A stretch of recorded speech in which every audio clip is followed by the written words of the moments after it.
এই পুলিশ বাহিনী গাদ্দারি করতে আমাদের কেন এসে নিরাপত্তা দেয়নি? পুলিশ বাহিনী গাদ্দারি করতে আমাদের ভাইদের সাথে। এই পুলিশ বাহিনী ভেঙে দিতে হবে। এরা আওয়ামী লীগের দোসর, এদের বিচার করতে হবে। এরা আমাদের নিরাপত্তা দেয়নি, এরা আমাদের নিরাপত্তা দিতে ইচ্ছাকৃতভাবে এই পরিকল্পনা করছে, আমাদের পরিকল্পিতভাবে এটা করছে। ভাই, আমরা দেশবাসীর কাছে এই পুলিশ বাহিনীর বিচার চাই।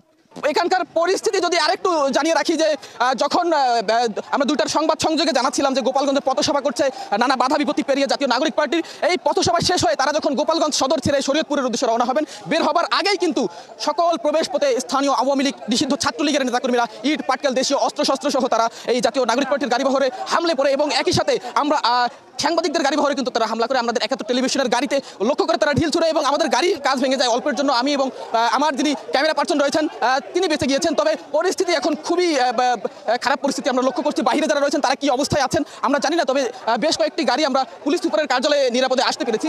এর বাইরে আমরা এখন পর্যন্ত স্থানীয় ছাত্রলীগ আওয়ামী লীগের নেতাকর্মীদের লক্ষ্য করছি। এখানে বেশ উত্তেজিত অবস্থায় আমরা লক্ষ্য করছি জাতীয় নাগরিক পার্টির দক্ষিণাঞ্চলের মুখ্য সংগঠক হাসনাত আব্দুল্লাহ, তিনি কিন্তু পুলিশ সুপারের কার্যালয়ে এসে এখানে বেশ ক্ষোভ প্রকাশ করছেন। এখানকার পুলিশের ভূমিকা নিয়েও কিন্তু কেউ কেউ প্রশ্ন তুলছেন। পুলিশ এবং স্থানীয় এখানে যারা নিরাপত্তা রক্ষায় ছিলেন তাদের ভূমিকা নিয়ে নেতাকর্মীরা প্রশ্ন তুলছেন। তারা বলছেন যে যথাসময়ে তারা আসলে তাদেরকে নিরাপত্তা দিতে পারেনি। আমরাও লক্ষ্য করেছি আসলে যখন গাড়ি ভর্তি বের হবে অনেক পুলিশ সদস্য এবং আইন শৃঙ্খলা রক্ষার দায়িত্বে যারা ছিলেন তাদেরকে আমরা গাড়ির মধ্যে দেখেছি। তাদের উপস্থিতিতেই কিন্তু আমাদের ৭১ টেলিভিশনের গাড়িতেও হামলা হয়েছে। ফলে নেতাকর্মীরা কিন্তু বেশ ক্ষোভ প্রকাশ করছেন। যারা নাগরিক পার্টির নেতা রয়েছেন, কেন্দ্রীয় নেতৃবৃন্দ রয়েছেন, তাদের ক্ষোভ আমরা লক্ষ্য করছি। তারা বলছেন যে যথাসময়ে তাদের নিরাপত্তা নিশ্চিত করতে ব্যর্থ হয়েছে আসলে প্রশাসন। এখন পর্যন্ত বেশ গাড়ি বহরেতে থাকা গাড়িগুলোর মধ্যে বেশ কিছু গাড়ি এই গোপালগঞ্জ জেলা পুলিশ সুপারের কার্যালয়ে এসে আশ্রয় নিতে পেরেছে। বাকি গাড়িগুলো কোথায় কি অবস্থায় রয়েছে আমরা জানি না। এখানে নাগরিক